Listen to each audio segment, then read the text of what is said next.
Alright, what's up guys, Mike here, and I'm going to be doing a review today on the LevelHike HDMI 3-in-1, which covers the Super Nintendo, Nintendo 64, and Nintendo GameCube. So, a few things I want to talk about real quick before I start the video is, number one, if you could tell already by the sound of my voice, I'm not feeling well. I've got a sinus infection that's already been here for nearly a week. I already went to urgent care to get some antibiotics, which I did. So hopefully I feel better from this, but I did want to get this review out. Second thing that I want to disclose is that this cable was sent to me for review, but this video is not being sponsored, so my views are completely my own. I'm not making money from this.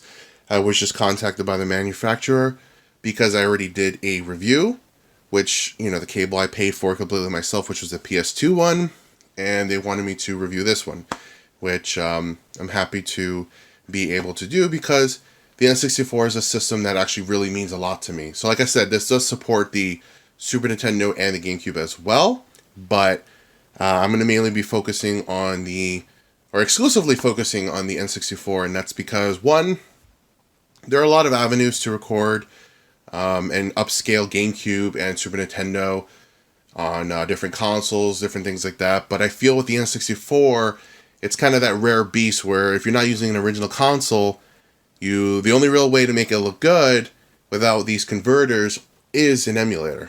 Whereas like Super Nintendo, you can play on like Virtual Console, or GameCube can be played on the Wii or the Wii U. So I felt like that was definitely the most appealing thing to me. And the N64 is such an amazing system with such a great library of games, especially if you're into, you know, the split screen local multiplayer scene. That's where it dominated, but it had a lot of great single player games as well. So I picked out 5 here from my collection. None that are exclusively Nintendo. 4 of these are actually exclusive to the N64, but one of them, obviously Resident Evil 2, isn't. But I didn't pick any like Nintendo game because I didn't pick any Nintendo game because they tend to get crazy with the music in the games, and sometimes those videos will get blocked in certain countries, and I didn't want that to happen because Nintendo and like copyright stuff for YouTube has always been very weird. You don't really know like what's okay and what's not okay. So I picked 5 games that I know would be safe, because even though, like I said, 4 of them are N64 exclusives with the exclusion of Resident Evil 2.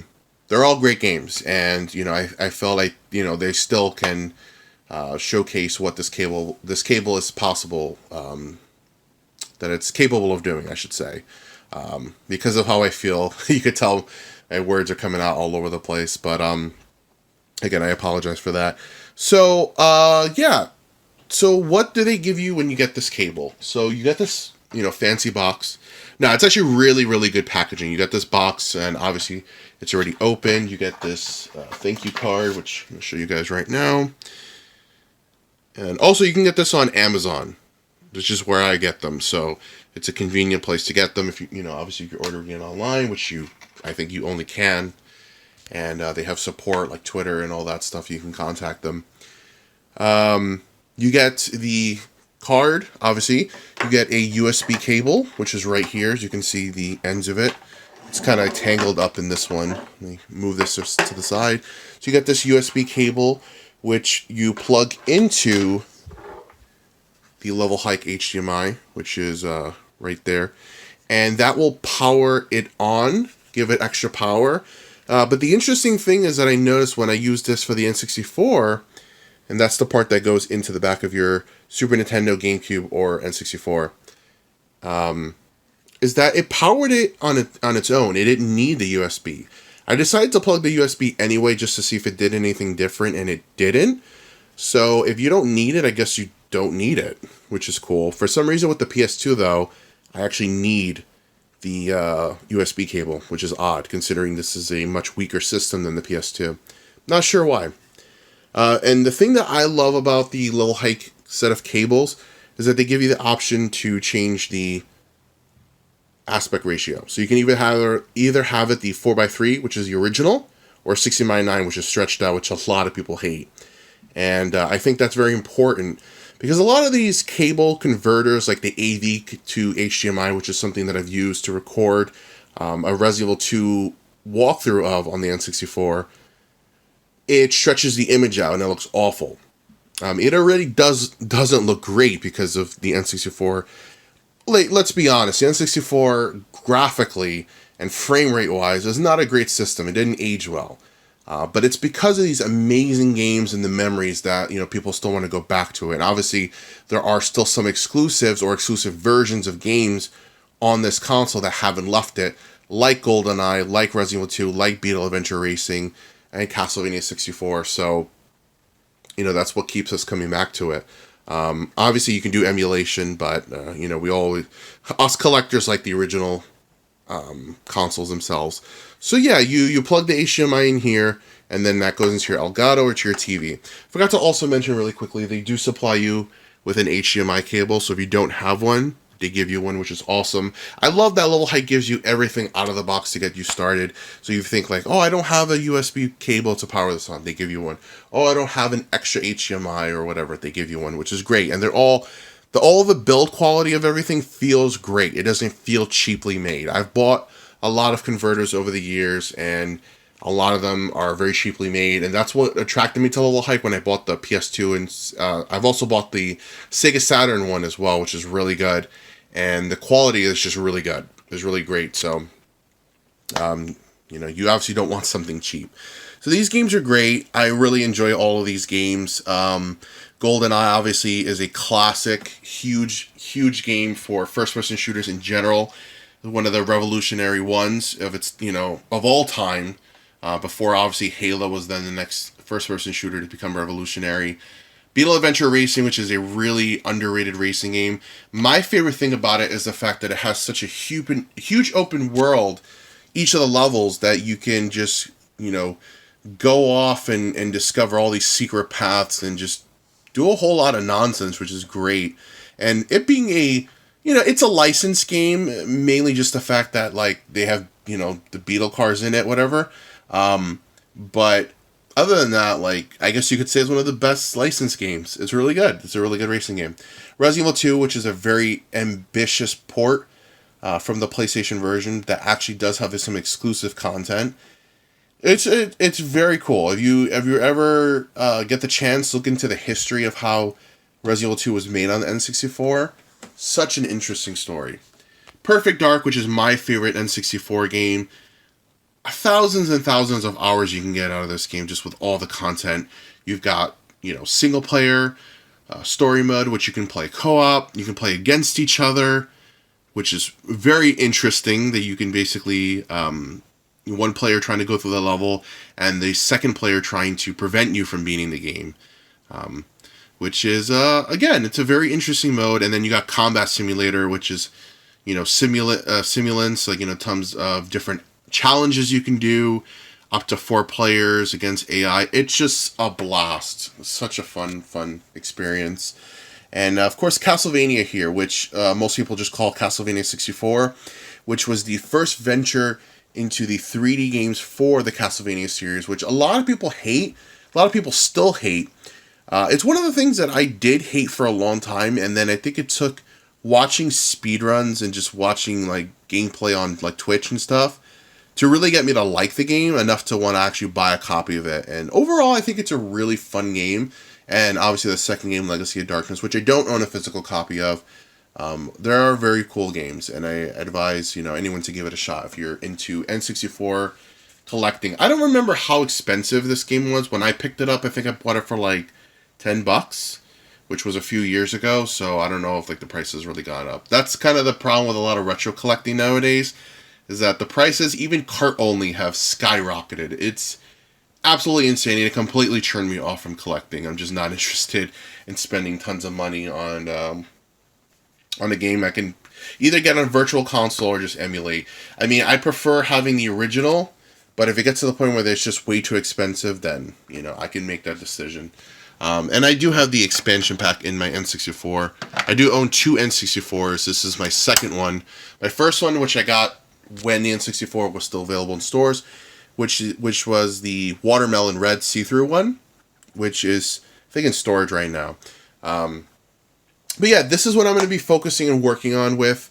Like I said, they give you everything out of the box, which is really easy to set up.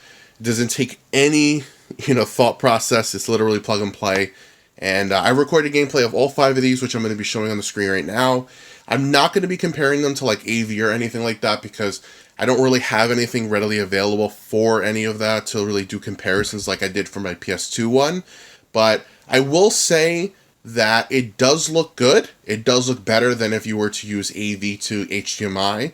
It still looks blurry and pixelated because, again, that's just unfortunately the N64 just not really aging well. Its lowest, I think its lowest resolution, I should say, is 240p, and I believe its highest is 576i or something like that. So it's got some funky resolutions, and even though a lot of the games are great, a lot of them did not age gracefully, unfortunately.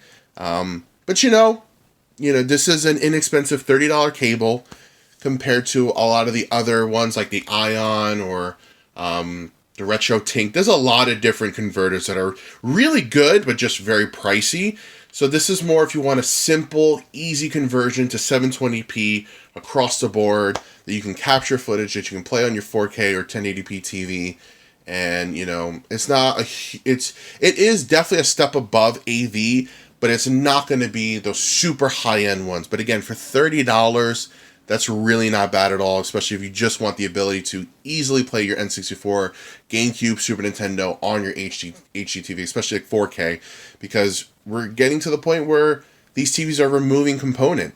They still have AV, but just one. So, I mean, it's a pretty good solution to if you want to get your consoles all to HDMI like me. I prefer to get all my consoles to HDMI because I don't have the space to have a CRT TV and my 4K TV at the same time, obviously, and stuff like consoles and my computer. It's just too much. So for me, this is a easy, inexpensive solution. So I'm going to have timestamped in the description below all the gameplay, all the different games. I hope you guys enjoy this video. I'm sorry for how I sound, and if I stumbled on my words, I feel awful. But I hope you guys enjoyed this video. Let me know what you think, and I will catch you in the next video. Thanks for watching.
Transylvania, in the mid-19th.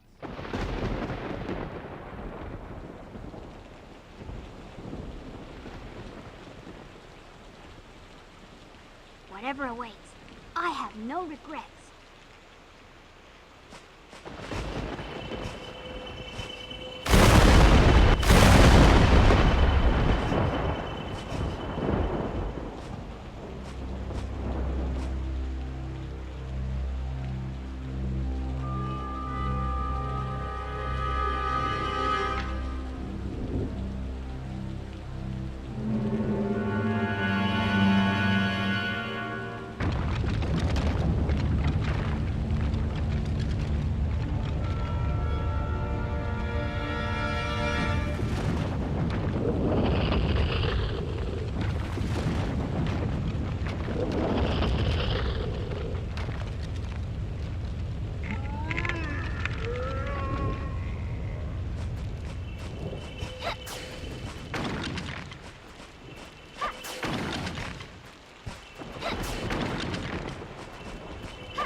Freeze!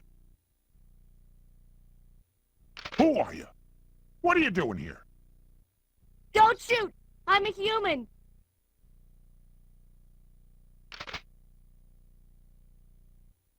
Ooh. Sorry about that, babe. I thought you were one of them. What's going on in this town? Hold on. I ain't got no clue, darling. By the time I noticed something was wrong, the entire city was infested with zombies.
officer left in the building?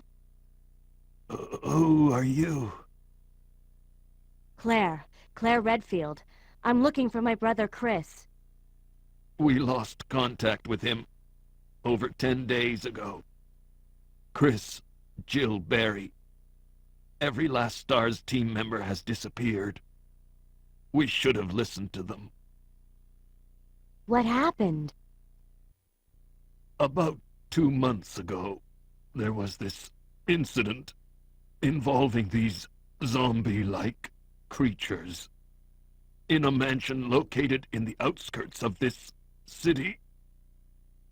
Chris and the other STARS members discovered that Umbrella was behind everything, at the risk of their own lives. But no one believed them. Are you okay? Don't worry about me. Just rescue the survivors in the other rooms. Here, take this key card. You should be able to unlock the doors in the hall with this. Now go. But... Just go. Okay. Just hang in there. I'll be back soon.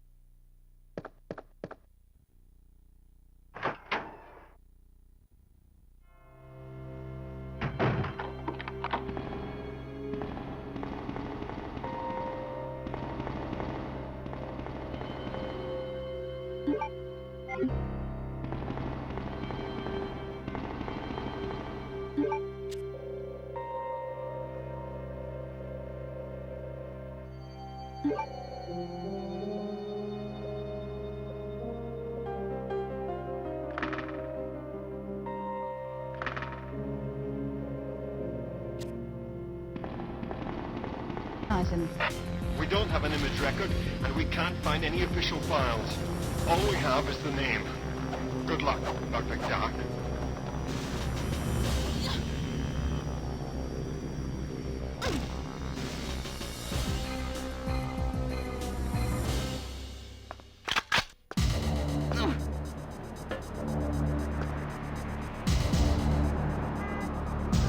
What the hell?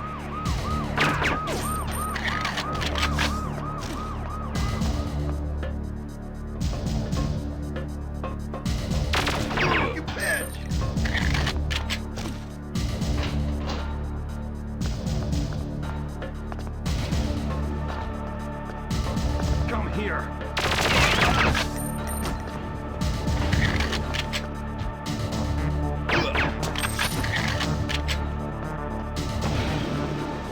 Who are you and what are you doing here? She's got a gun!